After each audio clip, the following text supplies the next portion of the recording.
It's Brainwash with Dr. Tom and drum rolls with Scotty Irving. Led Zepplin, Whole Lotta Love. Oh boy, my all-time favorite drummer is John Bonham. I had heard Led Zeppelin before I actually heard AC/DC, and I enjoyed it, but it didn't move me in quite the same way at that time. Mm-hmm. It would later on. Mm-hmm. I guess there are a lot of influences one can have that don't necessarily come right in, they don't come to you right away. What really got me about the song, the first couple of verses are, it's pretty much a standard a Zeppelin song for that time period. But then all of a sudden, it breaks into what is known as the middle part. Bonham lays back in the song and is playing, for the most part, a steady rhythm, just a simple click, click, click, click, click with his left foot on the hi-hat. His hands are playing an almost free-form kind of thing on the cymbal bells and the toms. He's essentially accompanying Jimmy Page's wild guitar, and I found out later on what the instrument was making the most serious racket, a theremin. For the longest time, I was hoping that maybe the drummer was making that particular sound, but no, unfortunately not. That was the guitar player's job. Oh, well, you can't win them all.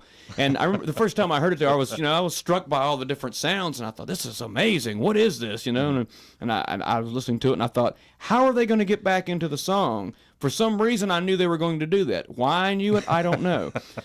Right after Robert Plant screams love one last time, 8 beats later, one of the biggest snare drum rolls ever announces that the song is about to start up in its full force again. Led Zeppelin, the Whole Lotta Love, with the snare drum roll that announces the song has started again.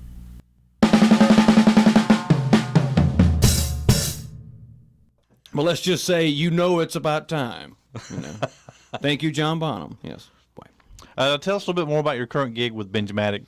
Benji actually recorded some stuff for me several years ago. I say several years. It's actually been 2 years at the time I'm recording this with you. I do a one-man show called Clang Quartet, and he had seen and heard some of the stuff that I did and asked me if I'd be interested in working in a larger studio setting, which at the time I had been working predominantly at home with a multi-track that I still use. And Benji invited me to participate in a few things with him, and, well, I didn't realize it at the time, but he was also drummer shopping. Oh. My mom said, ulterior motive? I think he's got one. My mom is very perceptive on this. My mom's largely responsible for me playing drums, incidentally. But, cool. Yeah, that's true.